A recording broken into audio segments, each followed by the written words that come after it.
Hello everyone, আসসালামু আলাইকুম। আমি মাহফুজ আহমেদ, ট্রাভেল উইথ মাহফুজ চ্যানেলের পক্ষ থেকে আপনাদের প্রত্যেকেই স্বাগত জানাচ্ছি।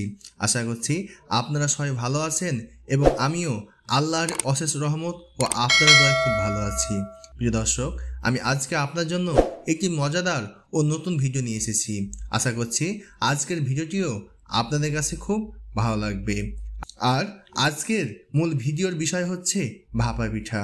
দর্শক, আপনারা সকলেই জানেন এই ভাপা পিঠার উৎসব মূলত চলে শীতকালে।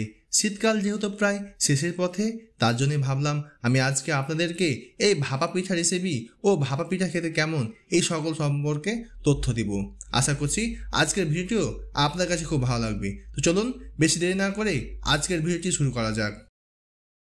তো সকাল সকাল এই ভাপা পিঠা খাওয়ার জন্য চলে গেছিলাম ঘুম থেকে উঠে আমার বাসা থেকে একটু সামনে। সেখানে গিয়ে দেখি এক বিশাল লম্বা লাইন। জানতে পারলাম এই লাইন ধরে আছে মূলত এই ভাপা পিঠা খাওয়ার জন্য। এই ভাপা পিঠা তৈরির মূল উপকরণ হচ্ছে চাল। সারা রাত এই চাল পানিতে ডুবিয়ে সকালবেলা পানি থেকে উঠে রোদ্রে শুকিয়ে এরপর মেশিনের সাহায্যে এই চাল গুঁড়ো করা হয়। আর গুঁড়ো থেকে যে উপকরণ তৈরি করা হয় এটিই মূলত ভাপা পিঠা তৈরিতে ব্যবহৃত হয়। শুধু তাই নয়, এই ভাপা পিঠার আরেকটি মূল উপকরণ হচ্ছে গুড়।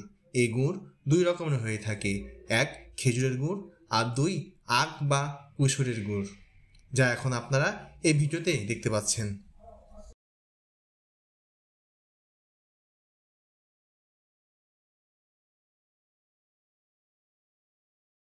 এরপর চাল ও গুড়ের সংমিশ্রণ একসাথে করে ছোট্ট একটি বাটির উপরে আটার সাথে ঢেকে দেওয়া হয়।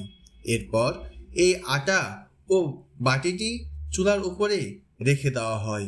2-4 মিনিট পর এই ভাপা পিঠাটি খাওয়ার জন্য একবার উপযোগী হয়, যা এখন আপনারা দেখতে পাচ্ছেন। তবে ভিডিওতে যতটা সহজ মনে হচ্ছে, বাস্তবে কিন্তু এতটাও সহজ নয় এই ভাপা পিঠা তৈরি করা।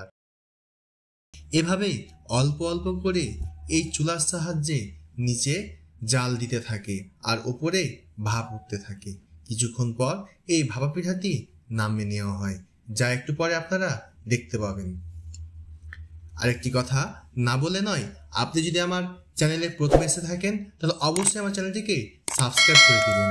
আর এই মুহূর্তে আপনি যদি আমার ভিডিওটি ফেসবুক পেজ থেকে দেখে থাকেন তাহলে অবশ্যই পেজটিকে ফলো দিয়ে রাখবেন। দর্শক, আজ এতটুকুই। পরবর্তীতে ইনশাল্লাহ নতুন একটি কোনো ভিডিও ও নতুন কোনো একটি রেসিপি নিয়ে আপনাদের সামনে আমি হাজির হব। ততক্ষণ অবধি ভালো থাকুন, সুস্থ থাকুন। আল্লাহ হাফিজ।